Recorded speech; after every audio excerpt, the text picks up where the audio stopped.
guys, welcome back to my channel, The Second Chance. My name is Anne Heinhoy, and if you're watching it for the first time, don't forget to subscribe. Guys, subscribe.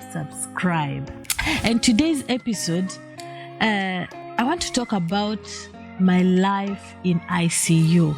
Yeah, for those people who have been watching me keenly, you know exactly what I've been going through. What I went through. I want to talk about when I was in the ICU, what I really experienced. And I'm telling you, that place is not a place where everyone would like to go. It's life or die.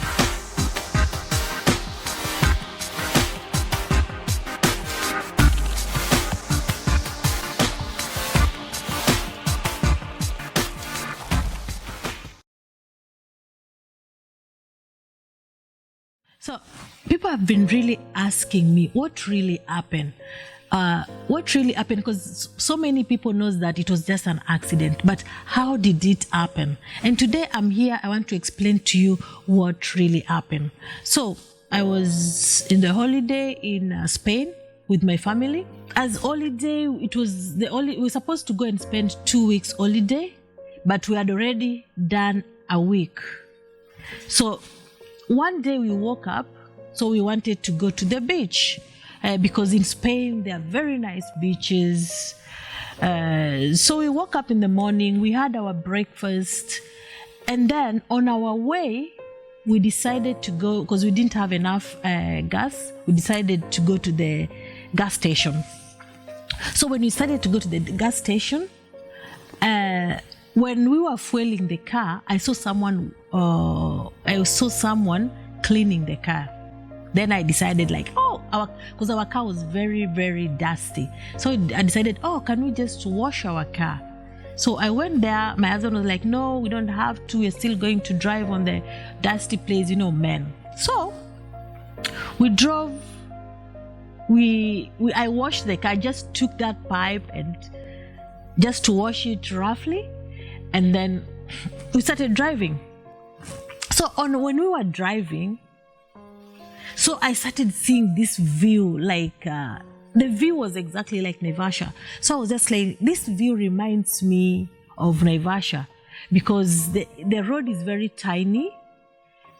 So I think that was the last conversation I did on that road. And then after that, I couldn't remember anything. The next, I was in the hospital. And this was after 14 days. So when I woke up in the ICU, it was at night actually. They say that I woke up at night, but they had to inject me. Then I went again to sleep because I was very stubborn. So I went to sleep again. And then in the morning around 1, I woke up. That is the time I think I even asked. I could not talk, but I just asked I wanted to say something. Your brain is working. You just want to talk, but you could not talk because I had a lot of pipes all over. So I just did I want to write something. So the first thing I wrote how long?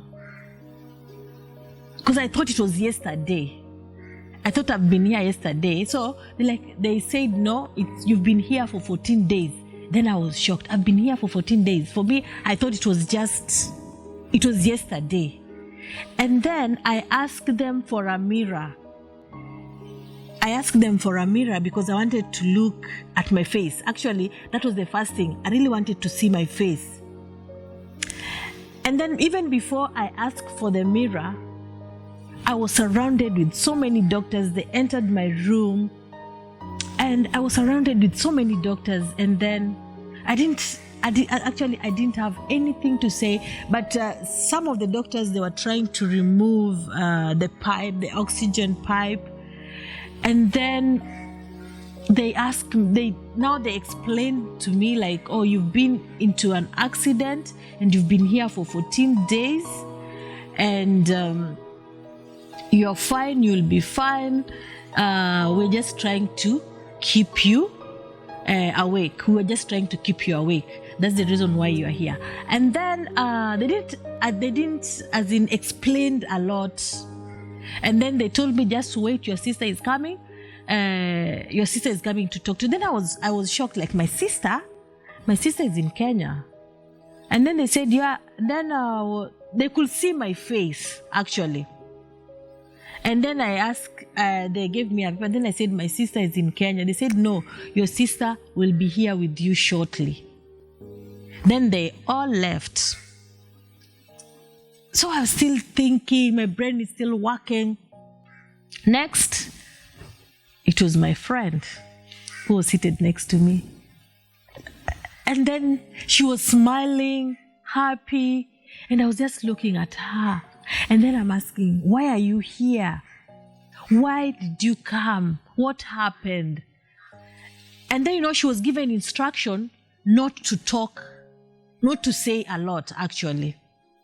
So for her, she was just smiling and just say, Anne, you're fine. Just trying to encourage me with the nice words. But she didn't want to talk a lot. So we sat there. She said, oh, Anne, you remember this song? And then we listened to that song. It was a gospel song. So we started singing. I was crying. And she said, Anne, don't cry. You're fine. And then I started to ask questions. And then the doctors came, injected me again. And then I think she left.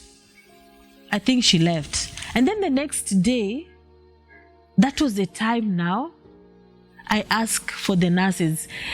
The nurses in Spain, they don't speak English. So it was very difficult for me. So what I did is I asked them if I can get a doctor who can speak English. And they said the doctor who can speak English will come tomorrow. Then I said, okay, can I have a book? And then I asked for the mirror. So when I asked for the mirror, I asked them if I can walk, because my hands were tight. Okay, because this hand was broken. The other one was, because I had all these pipes all over. And then I tried to lift my leg. Then I asked them, can I walk? They said, no, you can't walk now because you've been lying here for 14 days. So it's not easy for you to walk. And then I asked them, what about my face? Because I thought my face was broken and everything. Actually, when you're in ICU, you don't know anything. Your brain is just working. You have a lot of questions to ask, but you can't even ask them. You can't talk. I'm just writing. Then all of a sudden, I asked them, where is my family? And then they said, your family left, they are in Denmark.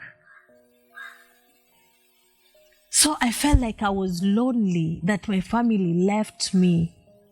But they left some written document. And the reason why they left, they were not allowed to see me. You cannot come and see someone in the ICU. So they were not allowed to see me. And the doctors were just requesting, as in they want the sister, as in the family. They are my family, yes, but my Danish family. So they were not allowed to come and see me, because they said they wanted close family, like blood family. So that's why the reason why they had to act like my friend was my real sister. That's why the reason why my friend was allowed to come in and see me. So even my friend was shocked, but how comes the doctors were asking, they want the close family? Maybe she was doubting, like there's something wrong. Anne is not going to survive. So she was even talking to one of my friend in Denmark, saying, the way doctors are talking, I don't think Anne is going to survive, because the doctors just wanted to see the close family. So I requested my doctors in Denmark if they could come and pick me, because my husband was a doctor And so I really wanted them to come and pick me because they were my friends. And that was the time they said I have to wait until I get stable. And then after that, they came up with a solution that, okay, we'll put you in a private jet because that's what you want. You want to go back to Denmark. So they arranged for the private jet from Spain to Denmark. So I was flown from Spain to Denmark.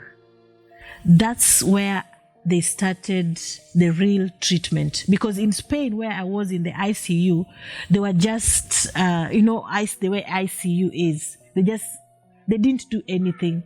Actually, if I can just see you shortly, my hand was broken completely. This hand was broken, if you can see. So they had to put like a metal to hold this hand. My back was broken, my ribs were broken, my stomach everything was out. All the intestines were out. That night, the doctors said the day of the accident, they had to left they did the operation to stop bleeding because I had internal bleeding. So they were really trying to stop all this bleeding. And they could not finish that day. They had to left me open until the next day. And some of the intestines were totally damaged. They had to cut like 20 inches out. They could not allow me to travel because I could not travel if I have not gone to the toilet. I'm telling you, I learned a lot. There's some things we ignore in life, like going to the toilet to make the long call.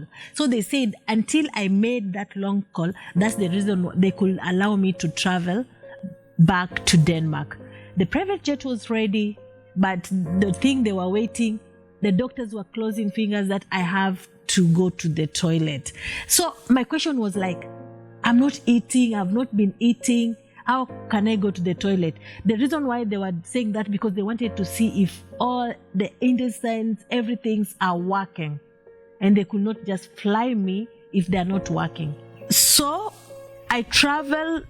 Then I think something happened that night, and then I was flown to Denmark with my stomach open. If I tell you my stomach open, it was cut from here to down, then here to here. It was all open. So guys, I'm telling you, this was the dark moment of my life. Seeing my life, I was lying on that private jet, looking up all the pipes. I was restless. I could see my friend was really in pain. And I was just trying to be strong, not even to cry. But I was crying in deep because she was told that to try and just not to show it. But I could see, because I know her very well, I could see the way she was really sorry for me. And everything, I knew that I was not going to survive. They were just hiding something, but I knew I was not going to survive. I was even almost telling them that just let me, as in, tell me the truth. I really wanted to know the truth, if I'm going to survive or not they survive, because I could not even look at myself. I was just lying there like a dead person. They wrapped me. So, guys, it was a dark moment of my life. Thank you guys for watching, and if you have not subscribed, kindly subscribe. We'll continue on the next episode.